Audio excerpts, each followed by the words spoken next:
Hello students, welcome to SN Education Point. This is Neetu Yadav and today in this video we will discuss about the NCERT question answers of class 9 science. Chapter है हमारे पास diversity in living organisms. Diversity का मतलब हमने बताया था, हमने discuss किया था, वैरायटी है, अलग अलग तरह के जीव जंतु प्राणी एनिमल्स सब मतलब प्लांट्स वगैरह सब हैं, तो हमने उनको क्लासिफाई किया। क्लासिफिकेशन की ज़रूरत क्यों पड़ी थी? क्योंकि अगर वन बाय वन को स्टडी करने लगो, हर एक के कैरेक्टरिस्टिक को स्टडी करो, बॉडी डिज़ाइन को स्टडी करो, सेल को स्टडी करो, तो उसमें बहुत ज़्यादा टाइम कंज्यूमिंग था, प्लस वो एक लॉन्ग टास्क था। उसको इजी बनाने के लिए, लेस टाइम कंज्यूमिंग करने के लिए हमने क्या किया? क्लासिफिकेशन। बेसिकली किसी भी चीज़ का क्लासिफिकेशन इसीलिए होता है ताकि स्टडी को इजी बनाया जाए और टाइम कंज्यूम कम हो। फिर जब हमने क्लासीफाई किया था ऑर्गेनिजम्स को, तो हमारा सबसे बेसिक जो बेस था क्लासीफाई करने का वो था टाइप ऑफ सेल पे, जहाँ पे हमने कहा था प्रोकैरियोटिक एंड यूकैरियोटिक। ठीक है, सबसे पहला बेस वो था। उसके बाद नंबर ऑफ सेल्स पे किया था, यूनिसेलुलर एंड मल्टीसेलुलर। फिर मल्टीसेलुलर में हमने टाइप ऑफ सेल पे अगेन हमने बात की थी with cell wall without cell wall, जहाँ पर हमने 3 क्लास की थी, प्लांटाई, एनिमलिया एंड फंजाई। तो बेसिकली हमारे पास हमने 5 क्लासिफिकेशन किए थे, Monera, Protista, Plantae, Animalia and Fungi. तो मेनली 5 किए थे। फिर फर्दर इनका क्लासिफिकेशन डिस्कस किया था। डिटेल अगर आपको दोबारा से समझनी है तो आप प्रीवियस वीडियोस को ज़रूर देखिएगा इस चैप्टर की। आज हम इस वीडियो में डिस्कस करेंगे NCERT क्वेश्चन आंसर्स को। एक छोटी सी चीज़ और है यहाँ पर, हायरार्की ऑफ क्लासिफिकेशन। हायरार्की का मतलब होता है स्टेप बाय स्टेप जब हम क्लासीफाई करते हैं, तो मतलब एक सीक्वेंस जो बनता है वो क्या है। तो सबसे ऊपर तो वैसे लाइफ होता है। अगर मैं बात करूँ सबसे ऊपर लाइफ की भी क्लासिफिकेशन किसका करना है, तो लाइफ होनी ज़रूरी है, हम उनको क्लासिफाई कर रहे हैं। यहाँ पर लिविंग ऑर्गेनिजम्स की बात हो रही है। लाइफ के बाद आपके पास आता है डोमेन, डोमेन के बाद जो क्लास है वो है किंगडम, किंगडम के बाद जो क्लास है दैट इज़ फाइलम। ये क्लासिफिकेशन की हायरार्की है।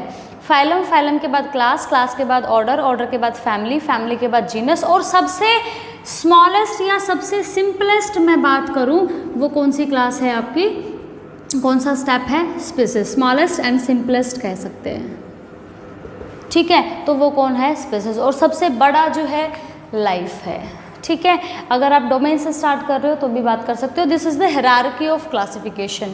जैसे मान लो आप स्कूल जाते हैं तो सबसे पहले स्कूल आता है, स्कूल में कौन सी क्लास, क्लास में फिर कौन सा सेक्शन, सेक्शन में फिर कौन सी रो, और फिर रो में कौन सी बेंच, और बेंच पे फिर आप लेफ्ट में हो या राइट में हो, है ना। तो इस तरीके से आप ये इसको क्या कहेंगे? हायरार्की। तो ये भी क्या है? Hierarchy of classification of living organism. तो सबसे सिंपलेस्ट जो है वो स्पीसीज है, उससे बड़ा जीनस, उससे बड़ा फैमिली, फैमिली से बड़ा ऑर्डर, ऑर्डर से बड़ी क्लास, क्लास से बड़ा फाइलम, और उससे बड़ा किंगडम। इस तरीके से ये क्या है? Hierarchy of classification. चलिए डिस्कस करते हैं हम NCERT क्वेश्चन आंसर से। इन टेक्स्ट का क्वेश्चन नंबर 1 है आपके पास, why do we classify organism? Classification क्यों ज़रूरी है? तो ये मैंने अभी अभी आपको बताया, to make our study easy, to make it less time consuming, that is why organisms are classified on the basis of some properties, and properties like type of cell, number of cell, mode of nutrition। इस तरीके से हमने क्या करना है? उनको classify करना है। Question number 2, give 3 examples of the range of variations that you see in life forms around you. आपके आसपास अगर आपको क्लासिफिकेशन करना हो तो किस किस रेंज के अकॉर्डिंग आप ऑर्गेनिजम्स को क्लासीफाई कर सकते हैं? कोई भी 3 बताने हैं, 3 एग्जाम्पल। तो आई थिंक एक तो हम साइज़ पे डिफ्रेंशिएट कर सकते हैं। हमने माइक्रो ऑर्गेनिजम्स भी देखे हैं, बिल्कुल छोटे छोटे बैक्टीरिया, मतलब हम स्टडी करते हैं। छोटे साइज़ के भी हमने देखे, हाउस फ्लाई को देखिए कितने छोटे साइज़ में है, फिर खुद को देखिए आपका साइज़ कैसा है। और एलिफेंट्स भी हमने देखे हैं, वेल मछली हमने देखी है, मतलब छोटे से लेकर के बड़ा। तो ये भी तो एक क्लासिफिकेशन का रीज़न बन सकता है ना, रेंज ऑफ डिफ्रेंशिएशन बन सकता है। दूसरी बात हम कलर की कर सकते हैं। बहुत सारे आसपास आपने ऐसी चीज़ें देखोगे, प्लांट्स ग्रीन हैं, हम ग्रीन नहीं है ना। फिर आप देखोगे कि कुछ वॉर्म्स तो ऐसे भी होते हैं जो ट्रांसपेरेंट होते हैं या कलरलेस भी होते हैं। अगर यहाँ रखे हैं सरफेस पे तो नज़र भी नहीं आते, क्यों? Because they are transparent. कुछ इंसेक्ट्स ऐसे होते हैं जो बिल्कुल ही ग्रीन कलर के होते हैं, प्लांट्स में पता ही नहीं चलते कहाँ है ना। या कुछ ऐसे होते हैं बिल्कुल वुड जैसे दिखाई देते हैं। तो मतलब कलर के बेसिस पे भी हम रेंज ऑफ वेरिएशन कर सकते हैं। या फिर हम बात कर सकते हैं लाइफ स्पान के ऊपर। छोटा, जैसे एक मॉस्किटो है, छोटा है, वो कुछ दिन तक जिंदा रहता है, 2-3 दिन तक लाइफ टाइम पीरियड होता है उसका। अपनी बात करो, ह्यूमन लाइफ में एवरेज 70 ईयर्स तक की एक एवरेज लाइफ होती है। एलिफेंट्स की बात करो अलग होती है, डॉग्स की बात करो अलग होती है, और कछुए की बात करो, टर्टल्स की अगर हम बात करें तो वो तो 200 साल तक ज़िंदा रहते हैं, और कुछ ट्रीज़ ऐसे हैं जो शायद हज़ारों सालों तक भी ज़िंदा रहते हैं, है ना। जैसे बहुत ऐसे प्लांट मिलेंगे, मतलब ट्री मिलेंगे आपको बड़े बड़े जो हज़ारों साल पुराने होते हैं। That means on the basis of life span we can see a range of variety. तो साइज़ में भी कर सकते हैं, कलर से भी कर सकते हैं, लाइफ स्पान से भी कर सकते हैं, बाकी मोड ऑफ न्यूट्रिशन से भी कर सकते हो। हम दूसरों पर डिपेंड करते हैं, हम हेटेरोट्रॉप्स है, जो खुद बनाते हैं वो ऑटोट्रॉप्स है। ठीक है, चलिए नेक्स्ट क्वेश्चन नंबर 3 की बात करते हैं। What do you think is more basic characteristic to classify organisms? First option is, मतलब आपको 2 ऑप्शन दिए गए हैं और आपको कहा गया है दोनों में से कौन सा ज़्यादा प्रिफर करोगे आप क्लासिफिकेशन के लिए, कौन सा बेस बनाओगे अपने क्लासिफिकेशन के लिए। फर्स्ट है the place where they live and the second is the kind of cells they are made of. पहला तो वो कहाँ रहते हैं इस बेसिस पे क्लासीफाई करो, दूसरा उनकी सेल किस तरह की है उस पर क्लासीफाई करो। तो दोनों में से कौन सा ज़्यादा प्रेफरेबल है? तो I think second one is more preferable for the classification, because ऐसा हो सकता है कि 2 ऑर्गेनिज्म एक ही जगह पे रहते हैं but they don't have any similarity, क्योंकि उनका सेल टाइप अलग है। सेल टाइप अगर अलग है तो उसके तो बॉडी फंक्शन भी अलग है, कैरेक्टरिस्टिक्स भी अलग है, खाने पीने का तरीका, रहने का, मतलब हर चीज़ अलग है। Only thing is that they have common habitat, भी एक ही जगह पे रहते हैं but they don't have any similarity. तो क्लासिफिकेशन किस बेस पे करना है? इस बेस पे नहीं करना कि वो एक ही जगह पे रहते हैं, ऐसा कह सकते हैं कि इस बेस पे करना है कि उनका सेल टाइप कैसा है। फॉर एग्जांपल फॉरेस्ट है, फॉरेस्ट में तो पता नहीं कितने तरह के जीव जंतु रहते हैं, प्लांट्स हैं, कितने तरह की, मतलब वहाँ पे छोटे छोटे प्लांट्स भी हैं, बड़े ट्रीज भी हैं। तो क्या वो सब सेम कैटेगरी के? नहीं, लेकिन रहते तो सारे एक ही जगह पे है, लेकिन उनका सेल टाइप अलग है। ठीक है, सेल टाइप अलग है तो हम उनको क्लासीफाई कर सकते हैं। तो I think B option is more preferable. Next है question number 4, What is the primary characteristic on which the first division of organism is made? सबसे पहला डिवीज़न जो हमने किया था वो क्या किया था? जब हमने बात की थी कि ऑर्गेनिज्म, और हमने लिखा था प्रोकैरियोट्स एंड यूकैरियोट्स। तो ये किस बेस पे किया था हमने? This was the first base of the classification on the basis of type of cell. Prokaryotes में it was not having well defined boundary of nucleus and it was having। ठीक है, next question is nature of cell. Cell type पे हमने first classification किया था, फिर हमने number of sales पे किया था, यूनिसेलुलर एंड मल्टी सेलुलर। ठीक है, चलिए सेकंड था वो। नेक्स्ट है on what basis are plants and animals put into different categories. Plants और एनिमल्स को डिफरेंट कैटेगरी में क्यों रखा था हमने? तो प्लांट्स और एनिमल्स को हमने अलग कैटेगरी में इसलिए रखा था because plants can make their food at their own. They have ability to prepare their food by the process of photosynthesis because they have chlorophyll and we don't have. We cannot prepare our food at our own. That means we are heterotrophs and plants are autotrophs. And the second was they have cell wall and we don't have cell wall in our cell. हमारी cell membrane ही है outer जो है, और plants में क्या होता है? Cell wall होता है। तो that was the basis of multi cellular, that was the basis of what? Classification, the difference between plants and animals. क्या चीज़?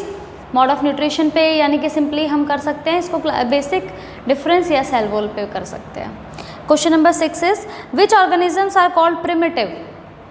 अगर आप इंग्लिश डिक्शनरी भी ओपन करोगे तो प्रिमिटिव का मतलब होता है पुरानी चीज़ कोई, है ना। तो प्रिमिटिव का मतलब होता है the organisms they have ancient body design, पुराना बॉडी डिज़ाइन हो, बहुत ज़्यादा कुछ चेंजेस नहीं आए हैं टाइम के साथ साथ, तो हम उन ऑर्गेनिजम्स को कहेंगे प्रिमिटिव। और दूसरा आता है एडवांस। एडवांस का मतलब होता है कि जब टाइम के साथ साथ कुछ चेंजेस आए हैं बॉडी के अंदर, और जो सिंपल डिज़ाइन था, सिंपल बॉडी डिज़ाइन था, वो कॉम्प्लेक्स हो गया है। तो जो वो कॉम्प्लेक्स बॉडी डिज़ाइन आ गया है एक ऑर्गेनिज्म के अंदर, टाइम के साथ साथ एडवांसमेंट उसके अंदर हुई है, तो हम उसको एडवांस ऑर्गेनिज्म कहेंगे। और जो पुराना होगा, लो ऑर्गेनिज्म भी कह सकते हैं हम उनको, जो प्रिमिटिव है। प्रिमिटिव, लो ऑर्गेनिजम्स या एंशिएंट बॉडी डिज़ाइन वाले ऑर्गेनिजम्स, एक बात हुई। एडवांस्ड, कॉम्प्लेक्स, एक बात हुई। ठीक है, दोनों अलग अलग है एक दूसरे से। Question number 7, will advance organisms be the same as complex organisms? Why? ये तो मैंने अभी भी बोला कि सेम होता है।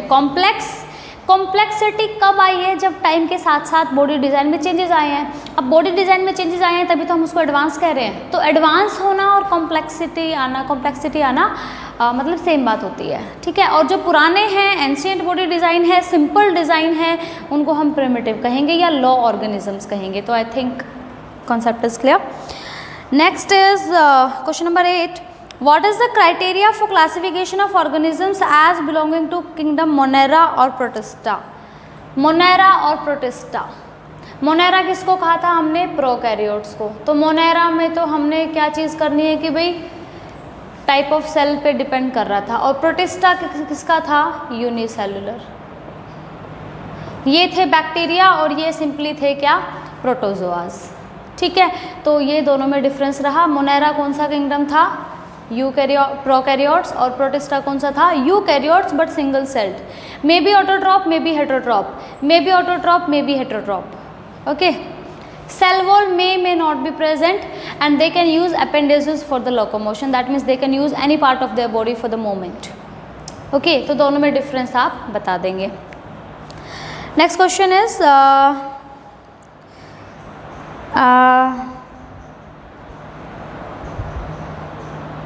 नेक्स्ट है, in which kingdom will you place an organism which is single celled, eukaryote and photosynthetic? तो single cell, eukaryote and photosynthetic, तो इसका वन वर्ड आंसर है आपका प्रोटिस्टा। नेक्स्ट क्वेश्चन है आपके पास, in the hierarchy of classification which grouping will have the smallest और number of organisms with the maximum of characteristic in common and which will have the largest number of organism? यानी कि एक smallest बताना है और एक largest बताना है। तो स्मॉलेस्ट में आंसर आएगा स्पीसीज और लार्जेस्ट में देखो, अगर आपने हायरार्की लाइफ से पढ़ी है तो सबसे ऊपर लाइफ और डोमेन ही आएगा। अदरवाइज 9th क्लास के अगर लेवल की बात करूँ तो इन दोनों को एक ही कैटेगरी में रखा गया है, तो आप डोमेन और किंगडम बात कर सकते हो। तो लार्जेस्ट जो है वो आप किंगडम कंसिडर कर सकते हो 9th क्लास में। बाकी अगर आप गूगल करोगे या कहीं और पढ़ोगे तो वो लाइफ से स्टार्ट होता है, life, domain, kingdom. But 9th class में इसका आंसर किंगडम भी हो सकता है, इन केस MCQ में कभी आ जाए। किंगडम लार्जेस्ट होगा और स्पीसीज आपकी स्मॉलेस्ट होगी। इसमें कम से कम ऑर्गेनिज्म होंगे, इनमें मैक्सिमम ऑर्गेनिज्म होंगे। जैसे मैंने कहा ना, एक क्लास में कितने स्टूडेंट है? 40। स्कूल में कितने स्टूडेंट है? 2000। तो भाई लार्जेस्ट ऑर्गेनिज्म किस कैटेगरी के अंडर आ रहे हैं? स्कूल के अंडर आ रहे हैं। क्लास के अंडर कितने आ रहे हैं? 40 आ रहे हैं। या क्लास में भी छोड़ो, मैंने कहा एक बेंच पे कितने बच्चे हैं? आप कहोगे 2। और स्कूल में कितने बच्चे हैं? 2000। तो मिनिमम ऑर्गेनिजम्स किस में आते हैं? बेंच पे। लार्जेस्ट ऑर्गेनिज्म किस में आ रहे हैं? स्कूल में। तो ये स्कूल था एक तरीके से, स्कूल, क्लास, सेक्शन, रो, बेंच, इस तरीके से क्लासीफाई होते गए, कम कम कम कम कैटेगरीज बनती चली गई। That is called hierarchy. Hierarchy of classification of organism बात करोगे तो आपको ये लर्न करना है, ठीक है। Next is question number 11, which division among plants has simplest organism? जब आपने मल्टी सेलुलर को भी 3 कैटेगरी में डिवाइड किया था, किस किस में? प्लांट्स में, एनिमल्स में और फंजाई में। तो इन्होंने प्लांट्स का सिंपलेस्ट पूछा है, तो प्लांट को हमने 2 में किया था, क्रिप्टोगम्स और फेनेरोगम्स। और क्रिप्टोगम में 3 थे हमारे पास, थैलोफाइटा, ब्रायोफाइटा, टेरिडोफाइटा। तो Thallophyta was the simplest category, algae जिसमें था। इसकी जो सिंपलेस्ट थी वो प्लांट्स की, वो कौन सी है? एल्गी, थैलोफाइटा भी कह सकते हैं, ठीक है। और मोस्टली एक्वेटिक होते हैं। Next question is, how are pteridophytes are different from phanerogams? तो टेरिडोफाइट्स एंड फेनेरोगम्स दोनों में क्या डिफरेंस है? तो टेरिडोफाइट्स तो क्रिप्टोगम्स का पार्ट था, यानी कि दे आर सीडलेस, और फेनेरोगम्स के अंदर सीड होते हैं, है ना। सबसे बेसिक डिफरेंस तो यही था उनके बीच में। बाकी वी कैन से कि reproductive organs of in case of pteridophytes are hidden, but in case of phanerogams they are well developed, and in case of pteridophyta they have specialised tissue for the conduction of water. They have specialized tissue, but in case of phanerogams they have vascular tissue, ठीक है। तो ये दोनों में क्या हुआ? Difference हुआ pteridophytes में और फेनेरोगम्स में। डिफरेंस के क्वेश्चंस इस चैप्टर से ज़्यादा बनते हैं, 2 कैटेगरी के बीच में डिफरेंस पूछेंगे। तो जो प्रीवियस वीडियो में मैंने आपको पूरा रिटर्न में यहाँ बोर्ड पे दिया था कैरेक्टरिस्टिक्स के साथ, तो वो आपको हर एक के लर्न करने हैं। किन्हीं भी 2 में डिफरेंस का क्वेश्चन बन सकता है, और आगे आएंगे भी अभी क्वेश्चंस डिफरेंस लिखने के, ठीक है, तो कैरेक्टरिस्टिक्स सभी के याद करने हैं। प्रीवियस वीडियोज़ में मैंने पूरा बोर्ड पे लिख के आपको दिए थे ताकि आप नोट भी कर सको उनको, तो अगर नहीं देखिए तो उन वीडियोज़ को ज़रूर देखिए। और अगर आपको कॉन्सेप्ट समझ आते हैं, वीडियो पसंद आती है तो प्लीज़ लाइक भी कर दिया करो। नेक्स्ट क्वेश्चन है आपके पास, how are gymnosperm and angiosperm different from each other. तो ये भी हमने किया हुआ है। जिम्नोस्पर्म, जिम्नो का मतलब था नेक्ड और एंजियो का मतलब था कवर्ड। तो जिम्नोस्पर्म जो आपके प्लांट्स होते हैं वो they have naked, they will bear naked seeds. उनके जो सीड यानी कि जो उनकी ओवरी एग जो है वो ओवरी के अंदर नहीं होते, मतलब सिंपली कह सकते हैं कि सीड जो है वो बाहर दिखते हैं। ऐसा नहीं है कि फ्रूट जैसे फ्रूट के अंदर कवर नहीं होते, बाहर दिखते हैं, ठीक है। और in case of angiosperms वो कवर्ड होते हैं। अगर जिम्नोस्पर्म की बात करें तो वो जो प्लांट्स होते हैं वो पेरेनियल होते हैं, मतलब उनका बहुत लॉन्ग लाइफ स्पैन होता है और वुडी होते हैं, एवरग्रीन होते हैं। लेकिन एंजियोस्पर्म में हम कह सकते हैं कि जैसे फ्लावर्स और फ्रूट्स वेजिटेबल्स वाले प्लांट्स आएंगे, थोड़े छोटे वाले प्लांट्स आएंगे तो वो सीजनल भी हो सकते हैं, लाइफ स्पैन थोड़ा कम छोटा हो सकता है, बहुत ज़्यादा एवरग्रीन नहीं रहते और वुडी भी नहीं होते। जैसे मान लो फ्रूट्स वेजिटेबल्स का कोई प्लांट है तो वहाँ से हमें बहुत ज़्यादा लकड़ी तो नहीं मिलती ना, लेकिन अगर कोई जैसे मान लो देवदार का पेड़ है तो वो उसके तो बहुत बड़े बड़े स्टैम इतने मोटी मोटी होती है, वहाँ से आप जो है लकड़ी मतलब एक्सट्रैक्ट कर सकते हो अगर आपको ज़रूरत है, मतलब जब काम में लेनी होती है। मतलब उनकी स्टेम बहुत मोटी होती है, तना जो है वो बहुत ऐसे मोटा सा होता है, ठीक है। लेकिन फ्रूट्स वेजिटेबल्स के प्लांट्स की बात की जाए तो वो बहुत ज़्यादा वुडी नहीं होते, ठीक है।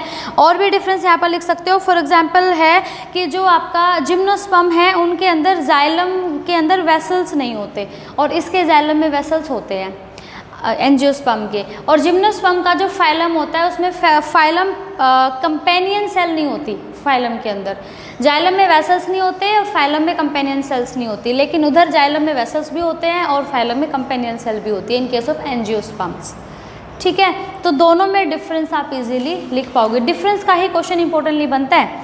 क्वेश्चन नंबर 14 में कहा है difference between Porifera and Coelenterata. तो पॉलीफेरा एंड सेलेंट्रेटा, देखो मैंने कहा रिटर्न में, मैंने आपको प्रीवियस वीडियो में सब कुछ यहाँ पर दिया है, तो वहाँ पर हमने पॉलीफेरा हमने कहा था they are non motile, they have pores on their body and their skeleton is very hard, exoskeleton, ये सारे किसके थे, पॉलीफेरा के थे।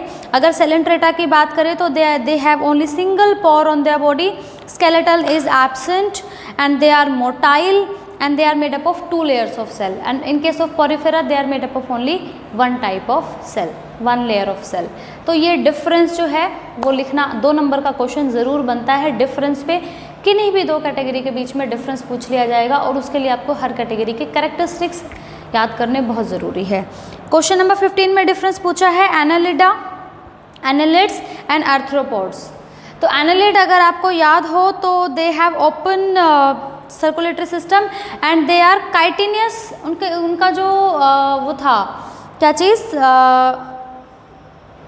काइटिन से बनी होती थी, है ना।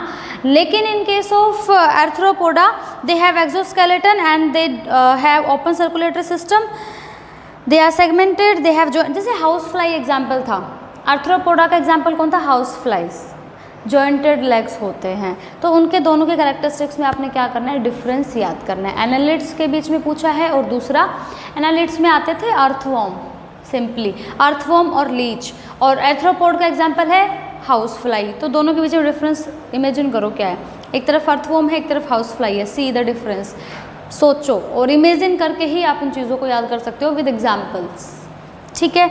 Next question is what are the difference between amphibians and reptiles. Amphibians, they can do respiration through gills as well as lungs. In case of reptiles, they have only lungs, they don't have gill. In case of amphibians, they can live in water as well as on land, but reptiles will live on land only. In case of amphibians की बात करें तो they don't have hard or tough covering on them, but if you talk about reptiles, they have hard covering, okay, तो the eggs, ठीक है। और जो reptiles हैं उनके ऊपर स्केल्स होते हैं, एम्फीबियंस के ऊपर स्केल्स नहीं होते। तो इस तरीके के एग्जांपल्स हम कर पाएंगे जब हम डिफरेंस लिखेंगे एम्फीबियंस और रेप्टाइल्स के बीच में, एग्जांपल ज़रूर लिखेंगे। फॉर एग्जांपल एम्फीबियंस में आपके पास आता है frog, turtle, crocodile. One more thing, amphibians का जो हार्ट था वो 3 चैम्बर था, है ना, और तो इन चीज़ों का ध्यान रखेंगे। नेक्स्ट है आपके पास difference between aves and mammalia. Aves birds होती हैं, ठीक है।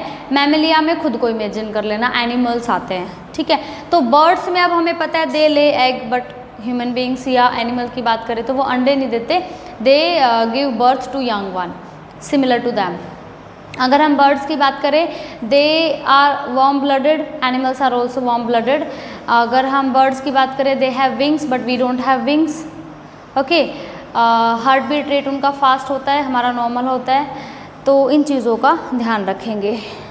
और उनकी बीक होती है ना, हमारी बीक नहीं होती, चोंच नहीं होती, है ना। तो इन चीज़ों का ध्यान रखेंगे। एव्स और एनिमल्स में सिंपल मतलब हुआ बर्ड्स और एनिमल्स के बीच में डिफरेंस लिखना है, तो वो थोड़ा इमेजिन करके भी चीज़ों को लिख सकते हो, आंसर गलत नहीं जाएगा। अगर एग्जाम्पल्स याद हैं तो उनके कैरेक्टरिस्टिक्स भी खुद इमेजिन कर पाओगे, लिख पाओगे। तो आई होप आपको यहाँ तक क्वेश्चन क्लियर हो गए होंगे। इन टेक्स्ट हो गए हैं। एक्सरसाइज में देखते हैं कितने क्वेश्चंस हैं। Only 6 questions are there. चलिए बात कर ही लेते हैं। What are the advantages of classifying animals? Animals को क्लासीफाई करने का एडवांटेज क्या मिला? हमारी स्टडी इजी हो गई, कम टाइम में अब हम ज़्यादा स्टडी कर पा रहे हैं, है ना। उनको उनके कैरेक्टरिस्टिक्स अब हमने लिस्ट आउट कर दिए, तो अब एक को स्टडी करो तो बाकियों के लिए भी हेल्प मिल जाती है कि वो इसी कैटेगरी का है तो यही कैरेक्टरिस्टिक्स मिलेंगे। तो ये क्या रहेंगे? एडवांटेजेस रहेंगे ऑफ क्लासिफिकेशन। नेक्स्ट है, how would you choose between 2 characteristic to be use for developing a hierarchy of characteristics? तो हायरार्की के लिए अगर आपने क्लासिफिकेशन अगर करना है तो किस बेसिस पे चलोगे, ऐसा पूछा है। तो जिस बेस पे आपने फर्स्ट क्लासिफिकेशन किया है उससे नेक्स्ट लेवल के बारे में आप सोचोगे। जैसे फर्स्ट क्लासिफिकेशन हमने किया टाइप ऑफ सेल पे, प्रोकैरियोट्स और यूकैरियोट्स, तो टाइप ऑफ सेल हो गया। अगला हमारे पास स्टेप होगा नंबर ऑफ सेल्स पे, तो हमने कहा यूनिसेलुलर, मल्टीसेलुलर। अब मल्टीसेलुलर में हमने कहा मोड ऑफ न्यूट्रिशन पे, तो हमने कहा एनिमल्स, प्लांट्स एंड फंजाई। मतलब हमें क्या करना पड़ेगा उसके लिए, थिंक आउट करने का, how we can classify the animals और ऑर्गेनिजम्स इनटू डिफरेंट कैटेगरीज, ठीक है। तो ये इसका आंसर रहेगा। यानी कि प्रीवियस वाले का सोचना पड़ेगा और नेक्स्ट वाले के लिए भी सोचना पड़ेगा कि डेवलपिंग कैरेक्टरिस्टिक उनका क्या है, किस तरह से वो डिफरेंस है एक दूसरे से, वो सोच के हमें हायरार्की पूरी बनानी पड़ेगी, ठीक है। नेक्स्ट क्वेश्चन है, explain the basis for grouping organism into 5 kingdom. फिर वापस से वही बात आ गई, 5 किंगडम ने आपने जब क्लासीफाई किया तो क्या क्या बेस था? तो पहला बेस था टाइप ऑफ सेल का, दूसरा बेस था नंबर ऑफ सेल्स का, और तीसरा था मोड ऑफ न्यूट्रिशन का। तो ये 5 किंगडम यही तो थे आपके 1 2 3 4 5। तो 5 किंगडम क्लासिफिकेशन, फिर इनमें फर्दर क्लासिफिकेशन हुआ था, ठीक है। Next question is what are the major division in the kingdom Plantae, what are the basis of this division? अब प्लांट का फर्दर डिवीजन पूछा है, तो प्लांट का फर्दर डिवीजन था बीज के ऊपर, सीड्स के ऊपर, with seeds, without seeds. Without seed cryptogams, with seeds phanerogams. फिर क्रिप्टोगम्स में 3 कैटेगरी थी, थैलोफाइटा, ब्रायोफाइटा और टेरिडोफाइटा, ठीक है। और उसके बाद जो कैटेगरी थी आपके फेनोरोगम्स को हमने 2 में डिवाइड किया था, जिम्नोस्पर्म में और एंजियोस्पर्म में। फिर एंजियोस्पर्म को हमने 2 में किया था, मोनोकोट एंड डाइकोट, ठीक है। तो किस बेसिस पे आप ये क्लासिफिकेशन करते चले गए थे वो आपने लिखना है। पहला जो क्लासिफिकेशन था वो सीड्स के ऊपर था। फिर क्रिप्टोगम में हमने थैलोफाइटा, ब्रायोफाइटा, टेरिडोफाइटा लिखा था। तो Thallophyta was the simplest form, mostly aquatic थे, एल्गी जिसमें हमने कहा था। ब्रायोफाइटा में हमने कहा था वस्कुलर टिश्यू नहीं होते, है ना। और टेरिडोफाइटा में वस्कुलर टिश्यूज होते थे। तो वो क्या हुआ, और डिफ्रेंशिएटेड बॉडी होती थी उनके अंदर, यानी कि बॉडी डिज़ाइन पे हमने उनको क्लासीफाई किया। और हमने जब कहा जिम्नोस्पर्म, एंजियोस्पर्म, तो हमने बेस क्या लिया था, नेक्ड सीड और कवर्ड सीड। फिर कवर्ड सीड में हमने बात की थी वेदर इट इज़ हैविंग 1 कोटिलिडॉन और 2 कोटिलिडॉन। नंबर ऑफ कोटिलिडॉन्स पे हमने डिवाइड किया था, मोनोकोट एंड डाइकोट। यानी कि आपको इसके आंसर में लिखना है किस बेस पे किया। तो आपको ये पहले तो फ्लो चार्ट बना देना है, ठीक है। पूरा फ्लो चार्ट बना दोगे। इस चैप्टर में तो मैं एक छोटी सी टिप ये दूंगी कि जहाँ भी क्लासिफिकेशन की बात आ जाए फ्लो चार्ट जरूर बना के आ जाओ, एग्जामिनर जरूर नंबर देगा, ठीक है। फ्लो चार्ट बना के आ जाओ, फिर लिख दो किस बेस पे आपने क्लासीफाई किया है। What is the base of classification का मतलब होता है किस प्रॉपर्टी पे क्लासीफाई किया, ठीक है। जैसे मान लो मोनोकोट और डाइकोट में किया तो किस बेस पे किया, नंबर ऑफ कोटिलिडॉन्स के ऊपर। कोटिलिडॉन्स क्या होता था, जो लीफी स्ट्रक्चर, जैसे चना होता है, चने को अगर आप खोलो तो 2 लीफ जैसे 2 पार्ट्स में डिवाइड हो जाता है ना वो, तो वो यानी कि डाइकोट है। और जैसे मेज़ है, बाजरा, वो 2 में डिवाइड नहीं होता, वो मोनोकोट है, ठीक है। तो मोनोकोट और डाइकोट में डिफरेंस रहेंगे। जैसे दाल, पल्सेस जो होती है, दाल मोस्टली हमारी स्प्लिट हो जाती है 2 में, तो वो सभी किस में आएंगी, डाइकोट में आएंगी। और उनकी जो लीव्स होती है दे हैव रेटिकुलेट वेनेशन, ऐसे नेट टाइप मिलेगी उनकी लीव्स में स्ट्रक्चर।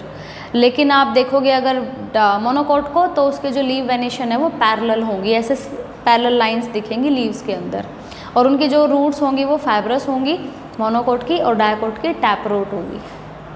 ठीक है, चलिए नेक्स्ट क्वेश्चन करते हैं।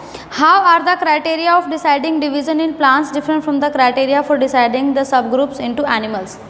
एनिमल्स के अंदर और प्लांट्स के अंदर जब हमने फर्दर क्लासिफिकेशन किया तो दोनों में डिफरेंस क्या था। तो पहले तो बात थी कि दोनों में बॉडी डिज़ाइन के ऊपर ही किया गया था, कि जैसे हम एनिमल्स में कहते थे बायलेटरली सिमेट्रिकल है, ट्रिप्लोब्लास्टिक है, कोइलम है या नहीं है, सूडोकोइलम है या लैक ऑफ कोइलम है, ट्रू बॉडी कैविटी है या नहीं, यानी कि बॉडी डिज़ाइन के ऊपर बात की जा रही है। तो डिफ्रेंशिएटेड प्लांट बॉडी के ऊपर किया गया था, वेसल्स के अंदर।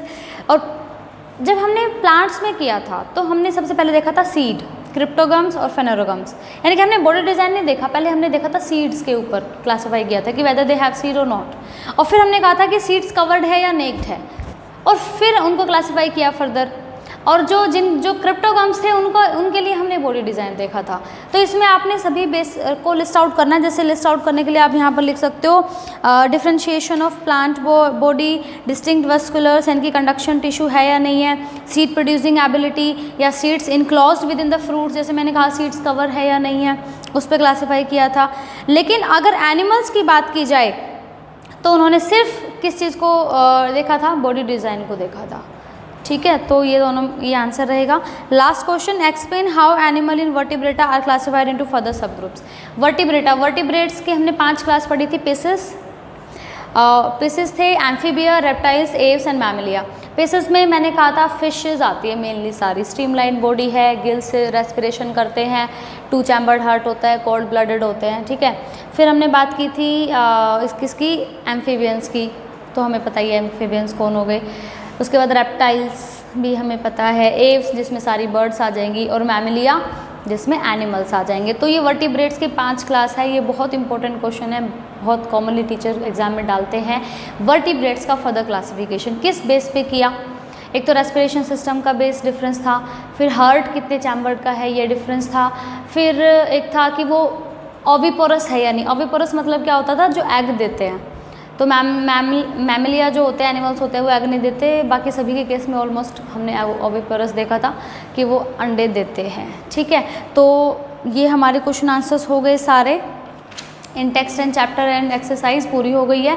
किसी भी क्वेश्चन में अगर आपको लगे कि समझ नहीं आया, क्योंकि मैं यहाँ पर कोशिश करती हूँ एक्सप्लेन करने की, आप एक बार चीज़ों को समझ जाओ। रिटर्न वर्क फिर हो सकता है आराम से, रिटर्न वर्क पे आप मेहनत कर सकते हो। अगर नहीं होती है तो आप मुझे बताएंगे, मैं आपको रिटर्न में क्वेश्चन आंसर्स भी दे सकती हूँ, लेकिन पहले खुद उनको समझना ज़रूरी है। इसलिए यहाँ पर मैं सिर्फ एक्सप्लेनेशन देती हूँ, रिटर्न ऑन बोर्ड नहीं देती हूँ। ठीक है, तो समझना पहले ज़रूरी है। अगर समझ गए तो लिखने की कोशिश भी खुद कर सकते हो, और अगर लिख पा रहे हो तो अच्छी बात है, नहीं लिख पा रहे हो तो आप मुझे बताओगे, मैं आपको रिटर्न में क्वेश्चन आंसर्स भी भेज दूँगी, आपको व्हाट्सएप कर दूँगी अगर आप मेरे कॉन्टैक्ट में हैं तो। ठीक है, चलिए अगले वीडियो में मिलेंगे, तब तक के लिए goodbye. Thanks for watching till and.